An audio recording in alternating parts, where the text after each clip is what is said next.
ஸ்ரீ மகாகுரப்யோ நமஹ. ஹரிஹி ஓம். சதாசிவசமாரம்பாம் சங்கராச்சார்ய மத்யமாம் அஸ்மதாச்சார்ய பர்யந்தாம் வந்தே குரு பரம்பராம். GeM TV நண்பர்களுக்கு எனது வணக்கங்கள். இன்றைய நாள் அனைவருக்கும் இனிய நாளாக அமைய எல்லாம் வல்ல இறைவனை வேண்டி இன்றைய எம்மதமும் நம்மதமே நிகழ்ச்சிக்கு செல்வோம். இன்னைக்கு நம்ம பகவத்கீதையிலிருந்து ஒரு ஸ்லோகத்தை விரிவான விளக்கத்துடன் பார்ப்போம். யோக யுக்தோ விஷுத்தாத்மா விஜிதாத்மா ஜிதேந்திரியः சர்வபூதாத்ம பூதாத்மா குர்வன்னபி ந லிப்யதே. இந்த ஸ்லோகம் ஸ்ரீமத் பகவத்கீதையின் 5வது அத்தியாயமான கர்ம சந்நியாச யோகத்தின் 7வது ஸ்லோகம். இந்த ஸ்லோகத்தில் நம்ம கிருஷ்ண அர்ஜுனனை பார்த்து சொல்றாராம், போன ஸ்லோகங்களில் இந்த அத்தியாயத்தின் தொடக்கத்திலிருந்து இது வரைக்கும் கர்மயோகமும் சாங்கிய யோகமும் சமம்தான் என்று சொன்னார் நம்ம கிருஷ்ணர். எந்த விதத்தில் என்றால், பகவானை 2 பாதையில சென்றாலும் பகவானை சென்று அடையலாம் என்று சொல்லும் போது, 2 பாதையுமே ஒரே இடத்துதான் சென்று அடையாது என்று சொல்லும் போது ரெண்டுமே சமம் தானே, அந்த விதத்தில் கர்மயோகமும் சாங்கிய யோகமும் சமம் என்று சொன்னார் நம்ம கிருஷ்ணர்.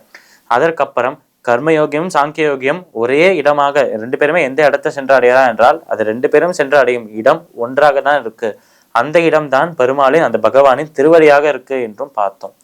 அப்படி இருக்கும்போது இந்த கர்மயோகமும் சாங்கியோகம் சமம் தான் என்று சொல்றாரு. இப்போ ஒரு சாங்கியோகி எப்படி இருப்பார், கர்மயோகி எப்படி இருப்பார் என்கிற அந்த கேள்வி வரும்.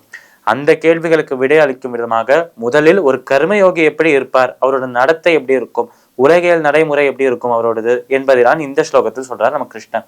சோ ஒரு கர்மயோகின்னு அந்த குணங்கள், அவரின் லட்சணங்களை இந்த ஸ்லோகத்தில் சொல்றார் கிருஷ்ணர். யோகயுக்தோ விஷுத்தாத்மா விஜிதாத்மா ஜிதேந்திரியா. யோகயுக்தோ, இங்க யோகயுக்தன் என்கிற பெயர் கர்மயோகியை குறிக்கும் ஒரு சொல்லாக இருக்கு என்று புரிந்து கொள்ளலாம். யோகயுக்தோ விஷுத்தாத்மா, அந்த கர்மயோகியின் அந்த மனம், அந்த புத்தி இருக்கிறதே, அது ரொம்ப தெளிவாக இருக்குமாம், ரொம்ப தெள்ளந்தெளிவாக இருக்கும், கிறிஸ்டல் கிளியராக இருக்கும் என்று சொல்றார்.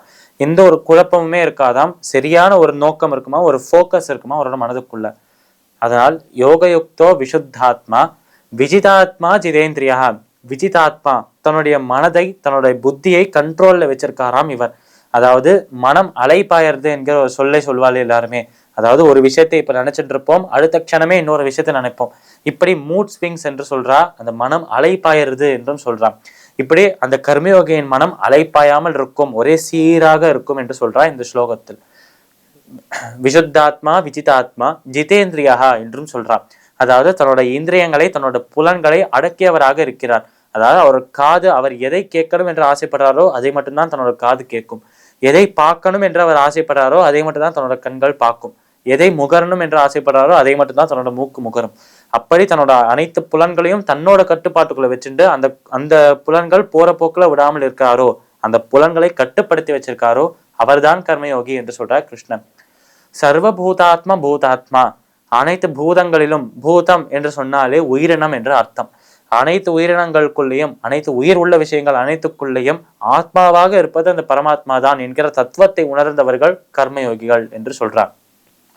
சர்வபூதாத்மா பூதாத்மா குர்வன் அப்பி ந லிப்யதே.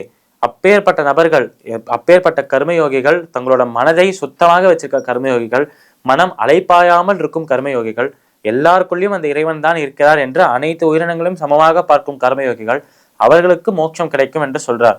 இப்படி டைரக்டாக, நேரடியாக மோட்சம் கிடைக்கும் என்பதை அவர் அழகாக சொல்லலாம் கிருஷ்ணன். அழகாக கொஞ்சம் சுத்தி வளைச்சு சொல்றாராம் அதே விஷயத்தை. குர்வன் அப்பி ந லிப்யதே என்பதுதான் அவரின் வார்த்தைகள். குர்வன் அப்பி, அவர்கள் எந்த செயலை செய்தாலும் ந இது மாட்டார்கள், லிப்யதே அதால கட்டுப்பட மாட்டார்கள் என்று சொல்றார். இதை எப்படி புரிஞ்சுக்கலாம்? எந்த செயலை செய்தாலும் அதால் கட்டுப்பட மாட்டார்கள் என்று சொல்றாரு. அதற்கு என்ன பொருள் என்றால், ஒரு செயலை செய்கிறோம். நம்ம ஏற்கனவே போன அத்தியாயமான ஞான கர்ம சந்நியாச யோகத்தில் பார்த்தோம். நம்ம ஒரு செயலை செய்து அந்த செயல் மீது அகங்காரம், மமகாரம், பற்று, ஆசை வைத்து இந்த செயலை நான் தான் செய்கிறேன், நான் தான் கர்த்தா என்கிற அந்த ஒரு அகங்காரம் நம்மளுக்கு வந்துருது என்றால், அந்த செயல்லேருந்து வரும் பலனும் என்னையே அடைய வேண்டும், அந்த பலன் எனக்கே வேண்டும் என்றால், அந்த பலன் சந்தோஷமாக நம்மளோட ஆத்மாவை கட்டுப்படுத்தி வச்சுக்கும், ஒரு கட்டை போட்டு வச்சுக்கும், ஒரு பந்தத்தை ஏற்படும். அந்த ஒரு பந்தத்துக்கு தான் கர்ம பந்தம் என்று நம்ம பார்த்தோம். இப்படி கர்ம பந்தத்தால் பந்தப்படுத்தப்பட்ட அந்த ஒரு ஆத்மா மோட்சம் அடைய முடியாது என்பதையும் பார்த்தோம். அதனால் இப்படி செய்கிற நபர்கள் கர்மயோகிகளாக இருப்பவர்கள் அவ செய்கிற எந்த ஒரு கர்மாவின் பலனும் தீண்டாது என்று சொல்லும் போது பந்தம் ஏற்படாது. அவளுக்கு இந்த சம்சாரத்தோட சேர்ந்த அந்த ஒரு பந்தம், அது ஒரு கட்டு ஏற்படாது. அவளுக்கு மோட்சம் கிடைக்கும். அது டைரக்டாக அவர் மோட்சம் கிடைக்கும் என்பதை சொல்வதை விட இப்படி சொன்னால் நல்லா இருக்குமே என்று சொல்லியிருக்கார் நம்மளோட கிருஷ்ணர். சுருக்கமாக இந்த ஸ்லோகத்தில் அவர் என்ன சொல்ல வர்றார் என்று பார்த்தோம் என்றால், ஒரு கர்மயோகியானவர் அவரோட மனம் தெளிவாக இருக்குமாம், தெளிவாக ஒரு கிறிஸ்டல் கிளியராக இருக்குமாம். எந்த ஒரு விஷயத்தை பற்றியும் அவர் கவலைப்படாமல் சந்தோஷமாக இருப்பாராம். அவரோட மனம் அலைப்பாயாமல் ஒரே சீராக அமைதியாக இருக்குமாம். அப்படி இருக்கும் கர்மயோகி எதையும் விரும்பவும் மாட்டார், எதையும் வெறுக்கவும் மாட்டார். இப்படி இருக்கிற கர்மயோகி தான் அனைத்தையும் சமமாக பார்த்து, அனைத்து உயிரினங்களையும் சமமாக பார்த்து, இன்னொரு விஷயமான சமபாவனையும் கடைபிடிப்பார். லாபம் நஷ்டம், துக்கம் சுகம், இது எல்லாத்தையுமே சமமாக ஏற்றுக்கொள்வார். அப்படி சமபாவனையோடு அப்படி ஒரு உறுதிமொழி எடுத்துன்ற அந்த ஒரு நபரை தான் நம்ம கர்மயோகி என்று அழைக்கிறோம் அர்ஜுனா என்று சொல்றார் நம்ம கிருஷ்ணர். பகவத்கீதையின் 5வது அத்தியாயமான கர்ம சந்நியாச யோகத்தின் 7வது ஸ்லோகத்திற்குண்டான விளக்கம் இதுவே. பகவத்கீதையின் 5வது அத்தியாயமான கர்ம சந்நியாச யோகத்தின் 7வது ஸ்லோகத்திற்குண்டான விளக்கம் இதுவே. மீண்டும் நாளை சந்திப்போம். நன்றி, வணக்கம்.